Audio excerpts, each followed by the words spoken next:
ঘর ছাড়লে আর কখনো ঘরে ফেরা হয় না। সেই যে ক্লাস 10-এ ঘর ছেড়েছিলাম, সেইভাবে করে আর কখনোই ঘরে ফেরা হয়নি। আমার স্বপ্ন মেলে ধরার জন্য, নিজেকে পড়াশোনা করে প্রতিষ্ঠিত করার জন্য যে ঘর ছেড়েছিলাম, সেই ছাড়ার ওপরেই আছি। Hello everyone, this is me Tamanna Sarkar. আজকের ভিডিওটা অনেক বেশি ইমোশনাল। আপনারা কে কোথা থেকে দেখছেন অবশ্যই জানাবেন।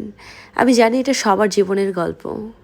সেই যে স্বপ্ন পূরণের আশায় ঘর ছাড়া হয়েছে, আহার করে সেইভাবে ফেরা হয়নি।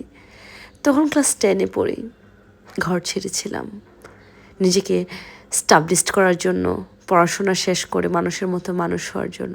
আমার জানেন ওই দিনের কথা সবচেয়ে বেশি মনে পড়ছে গাইজ। যেদিন প্রথম ঘর ছেড়েছিলাম, প্রচুর কান্না করে বাসা থেকে বের হয়েছিলাম। রাত্রে আব্বু ফোন দিল, প্রচুর বাসায় সবাই কান্নাকাটি করলো। আব্বু বলছিল, মা কষ্ট হলে চলে আসো, বাড়িতেই থাকো, আমার এত বেশি পড়াশোনা করা দরকার নাই, আমি চাই না আমার মেয়ের কষ্ট হোক। কেন জানি গাইস আজকে সেই কথাটা অনেক বেশি কানে ভাসতেছে। এই জন্যই ভাসতেছে কারণ হচ্ছে প্রতি মাসে 1-2বার করে বাড়িতে আমার যাওয়া পড়তো। This is the first time অনেক দিন পরে আমি বাড়ি যাচ্ছি। এই জন্যই বলি, মানে আজকে অনেক বেশি ইমোশনাল হয়ে যাচ্ছি।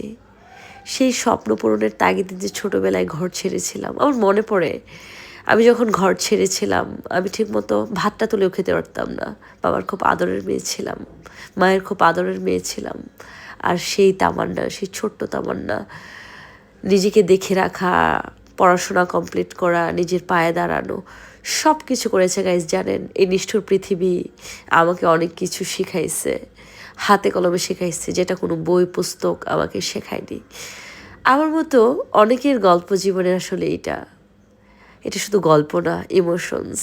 সেটা বলতে বলতে ভাবতে ভাবতে আসলে প্রায় এয়ারপোর্ট ক্রস করে ফেললাম। আর দেখেন আকাশটা দেখছিলাম আর ভাবছিলাম, নীল আকাশের নিচে আমি পথ চলেছে একা।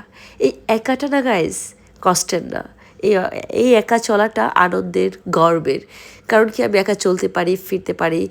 আলহামদুলিল্লাহ, আল্লাহ আমাকে এতটুকু মেধা দিয়েছে, এতটুকু যোগ্যতা দিয়েছে। সেটা বলতে বলতে না ঠিক বাড়ির ধার কাছে চলে আসলাম। এই যে দেখেন, আমি যখন অনেক বেশি ডিপ্রেশনে চলে যাই, অনেক টেনশনে চলে যাই, অনেক একাকিত্বে ভুগি, ঠিক তখনই আমি বাড়ি চলে যাই। কেন জানেন, এই যে সবুজ, আপনি দেখবেন আমরা যখন আসলে চোখের পাওয়ার একটু কমে যায়, আপনি তখন সবুজের কাছাকাছি থাকতে ডাক্তার বলে। সো আমিও বাড়িতে যেতেই যে রাজেন্দ্রপুর চৌরাস্তার পরে যে হচ্ছে রাজেন্দ্রপুরী বনভূমিগুলো আমার এত বেশি ভালো লাগে, একদম নয়ন ভরে যায়, আমি তাকেই থাকি যে সৃষ্টি কত সুন্দর, সৃষ্টি কত সবুজ, কত সুন্দর আল্লাহ তাআলা করে হচ্ছে পৃথিবীটা সাজাইছে। এটা ভাবতে ভাবতেই না আমার এত ভালো লাগে। দেখেন আকাশ সবুজের একটা কম্বিনেশন এত জোস, মনটাই ভালো হয়ে যায় গাইস, তাই না? এভাবে বলতে বলতে একদম বাড়ির পাশেই চলে আসলাম। বাড়ির মেয়ে আজকে বাড়ি ফিরেছে, অনেক বেশি পুলকিতও আমি। আচ্ছা, আমার মধ্যে কি আপনাদের এরকম ফিলিংস হয়? কমেন্টসে জানাবেন।